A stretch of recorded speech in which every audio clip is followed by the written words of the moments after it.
ഗുരുവിൻ്റെ ഓൺലൈൻ ക്ലാസ്സിലേക്ക് അവർക്ക് സ്വാഗതം. ഇന്ന് നമ്മൾ ചർച്ച ചെയ്യാൻ പോകുന്നത് 10th ബേസിലുള്ള നമ്മൾ 3 ചാപ്റ്റർ വരെ കംപ്ലീറ്റ് ചെയ്തായിരുന്നു. ഇത് 4ാമത്തെ ചാപ്റ്ററിലേക്കാണ് നമ്മൾ പോകുന്നത്. 4ാമത്തെ ചാപ്റ്റർ എന്ന് പറയുന്നത് സെക്കൻഡ് ഡിഗ്രി ഇക്വേഷൻ അല്ലെങ്കിൽ രണ്ടാം കൃതി സമവാക്യം എന്ന് പറയുന്ന ചാപ്റ്ററാണ്. അതിൻ്റെ ബേസിക് ക്ലാസ്സിലേക്കാണ് പോകുന്നത്. അപ്പോൾ ഇതുവരെ വീഡിയോ നിങ്ങൾ യൂട്യൂബ് ചാനൽ മാത്സ് ഗുരുവിൻ്റെ യൂട്യൂബ് ചാനൽ സബ്സ്ക്രൈബ് ചെയ്യാത്തവരുണ്ടെങ്കിൽ സബ്സ്ക്രൈബ് ചെയ്യുക. സബ്സ്ക്രൈബ് ചെയ്തതിനു ശേഷം തൊട്ട് താഴെ കാണുന്ന ബെല്ലൈക്കണും കൂടെ ഒന്ന് എനേബിൾ ചെയ്തേക്കുക. നിങ്ങളുടെ ഫ്രണ്ട്സിലേക്കും ഇത് ഷെയർ ചെയ്യുക. അപ്പോൾ ക്ലാസ്സിലേക്ക് പോകാം. അപ്പോൾ സെക്കൻഡ് ഡിഗ്രി ഇക്വേഷൻ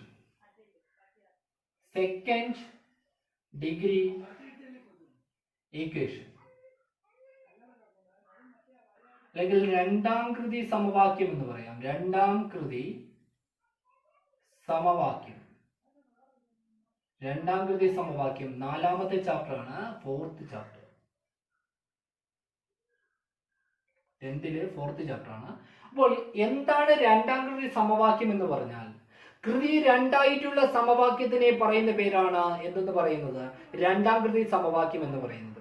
അതായത് തന്നിരിക്കുന്ന ഇക്വേഷനെ കുറിച്ചാണ് പറയുന്നത്. അപ്പോൾ തന്നിരിക്കുന്ന ഇക്വേഷനിൽ നിങ്ങളുടെ കൃതി എന്ന് പറയുന്നത് മാക്സിമം പവർ എന്ന് പറയുന്നത് 2 ആയിരിക്കും.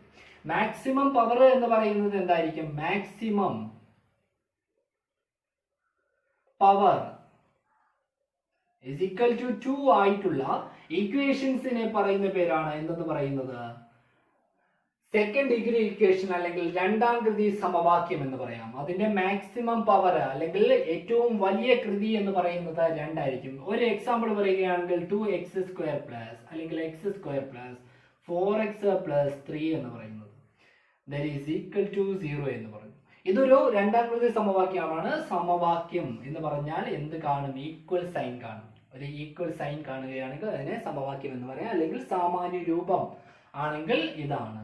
അപ്പോൾ ഇതിന്റെ രണ്ടാം കൃതി സമവാക്യം എന്ന് പറയുന്നതിന്റെ സാമാന്യ രൂപം എന്താണെന്ന് ചോദിച്ചാൽ കോമൺ ആയിട്ട് നമുക്ക് പറയാൻ പറ്റുന്നത് ax² plus bx plus c സമം 0 എന്നാണ് പറയാൻ കഴിയുന്നത്.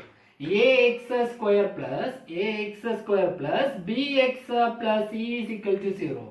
ഇതില് a എന്ന് പറയുന്നതും b എന്ന് പറയുന്നതും c എന്ന് പറയുന്നതും എന്തായിരിക്കും? കോൺസ്റ്റന്റ് ആയിരിക്കും. a എന്ന് പറയുന്നതും b എന്ന് പറയുന്നതും c എന്ന് പറയുന്നതും കോൺസ്റ്റന്റ് ആയിരിക്കും. അപ്പോൾ രണ്ടാം കൃതി സമവാക്യത്തിന്റെ സാമാന്യ രൂപം എന്താണെന്ന് ചോദിച്ചാൽ ax² plus bx plus c is equal to 0 ആയിട്ടുള്ള സമവാക്യത്തിനെ പറയുന്ന പേരാണ് എന്തെന്ന് പറയുന്നത് രണ്ടാം കൃതി സമവാക്യം എന്ന് പറയുന്നത്. അതിൽ a എന്ന് പറയുന്നതും b എന്ന് പറയുന്നതും c എന്ന് പറയുന്നതും എന്തായിരിക്കും? ഒരു സംഖ്യയായിരിക്കും അല്ലെങ്കിൽ കോൺസ്റ്റന്റ് ആണെന്ന് പറയാം. സംഖ്യയായിരിക്കും അല്ലെങ്കിൽ എന്തെന്ന് പറയാം? കോൺസ്റ്റന്റ് ആണെന്ന് പറയാം.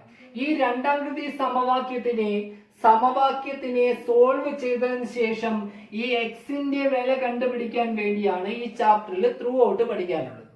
അപ്പോൾ ഈ രണ്ടാം കൃതി സമവാക്യത്തിൽ ഏതോ ഒരു വാല്യൂ എക്സ് കൊടുക്കുന്ന സമയത്ത് ഈ സമവാക്യം എന്ന് പറയുന്നത് എന്തിന് ഈക്വൽ ആകും? 0ക്ക് ഈക്വൽ ആകും. അപ്പോൾ ആ എക്സിന്റെ വാല്യൂ കണ്ടുപിടിക്കാൻ വേണ്ടി ഒരു സമവാക്യമുണ്ട്. അതാണ് ഇതിനകത്ത് പഠിക്കാനുള്ളത്. അതായത് എക്സിന്റെ വാല്യൂ കണ്ടുപിടിക്കാനുള്ള സമവാക്യം x is equal to minus b plus or minus root of b² minus 4ac whole divided by 2a ആണ്. Okay, x is equal to minus b plus or minus root of b² minus 4ac whole divided by 2a ആണ് രണ്ടാം കൃതി സമവാക്യത്തിൽ അതിന്റെ value കണ്ടുപിടിക്കാനുള്ള സമവാക്യം. ഇതില് ഈ b² minus 4ac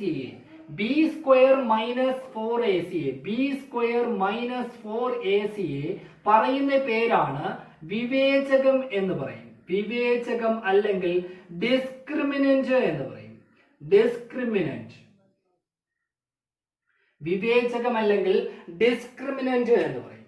എന്താണെന്ന് പറഞ്ഞാൽ ഈ b² മൈനസ് 4ac ആണ് ഈ എക്സിന് എത്ര വാല്യൂസ് ആണ് കിട്ടുന്നത് എന്ന് നിർണ്ണയിക്കുന്നത്.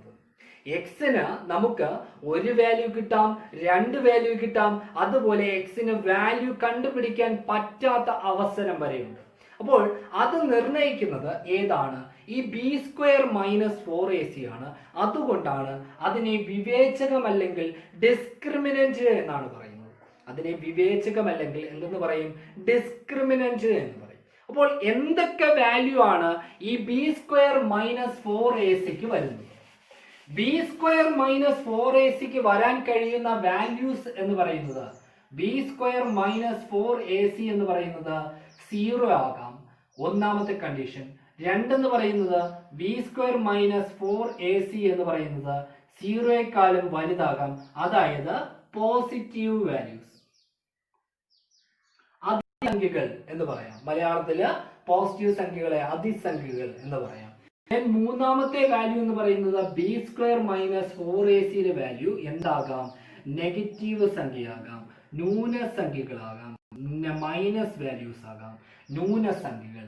അപ്പോൾ ഈ 3 കണ്ടീഷനുകളാണ് വരുന്നത്.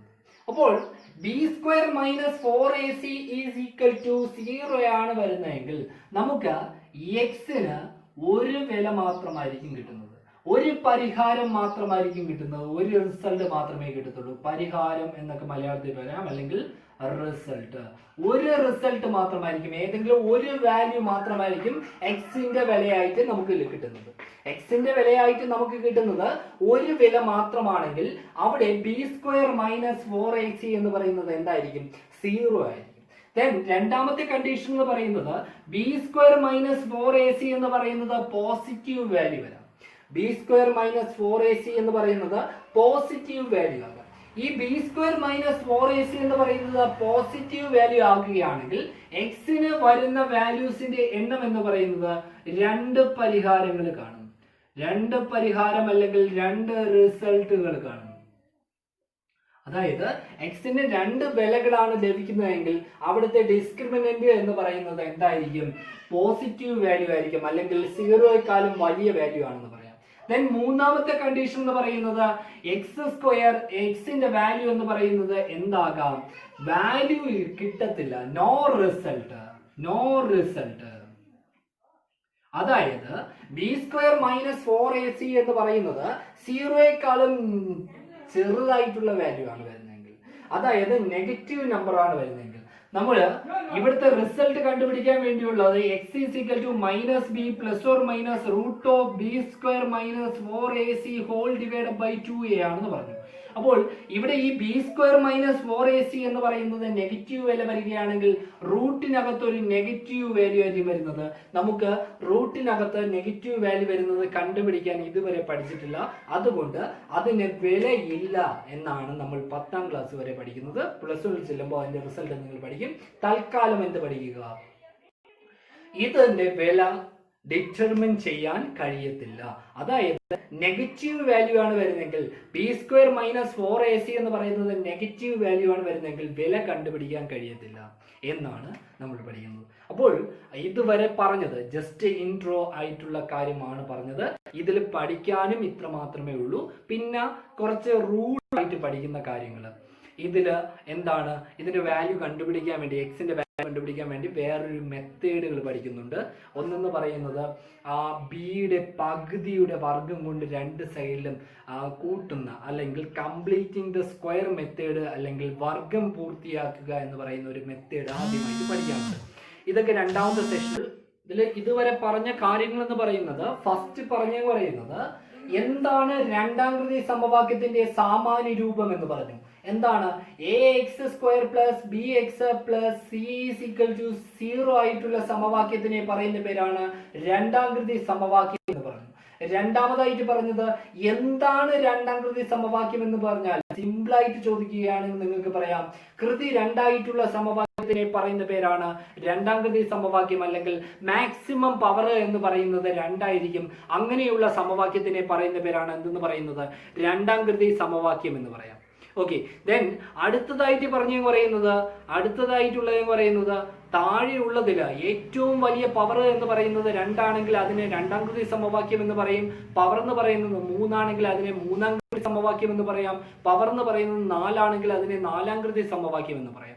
അങ്ങനെയാണ് പവർ വെച്ച് ഇതിനെ ഡിഫൈൻ ചെയ്യുന്നത്. ദെൻ നമ്മൾ അടുത്തതായിട്ട് പറഞ്ഞത് ഇതിന്റെ വിവേചകത്തിന്റെ കാര്യമാണ് പറഞ്ഞത്. വിവേചകം എന്ന് പറയുന്നത് 0 ആകാം, അതുപോലെ പോസിറ്റീവ് വാല്യൂ ആകാം, അതുപോലെ നെഗറ്റീവ് വാല്യൂ ആകാം. 0 ആണ് വിവേചകമെങ്കിൽ അതിന്റെ റിസൾട്ട് എന്ന് പറയുന്നത് ഒരു പരിഹാരം മാത്രമേ കിട്ടത്തുള്ളൂ. എക്സിന് ഒരു വാല്യൂ മാത്രമേ റിസൾട്ട് ആയിട്ട് കിട്ടത്തുള്ളൂ. ദെൻ 0യെക്കാളും വലിയ വാല്യൂ ആണ് കിട്ടുന്നെങ്കിൽ, അതായത് പോസിറ്റീവ് വാല്യൂ ആണ് കിട്ടുന്നെങ്കിൽ എക്സിന് 2 റിസൾട്ടുകൾ കിട്ടും. 0യെക്കാളും ചെറിയ വാല്യൂ, അതായത് നെഗറ്റീവ് വാല്യൂ ആണ് വരുന്നതെങ്കിൽ അതിന് റിസൾട്ട് ഒന്നുമില്ല. ഇത്രയാണ് ഇതിലെ ബേസിക് ആയിട്ടുള്ള ഇത് അറിഞ്ഞിരിക്കേണ്ടത്. ഇനി ക്വസ്റ്റ്യൻ ചെയ്യുമ്പോൾ നിങ്ങൾക്ക് കൂടുതലായിട്ട് മനസ്സിലാവും. ക്വസ്റ്റ്യൻ അടുത്ത ക്ലാസ്സിലായിരിക്കും നമ്മൾ ചെയ്തു തുടങ്ങുന്നത്. അപ്പോൾ അതുവരേക്കും എല്ലാവർക്കും ഗുഡ് ബൈ.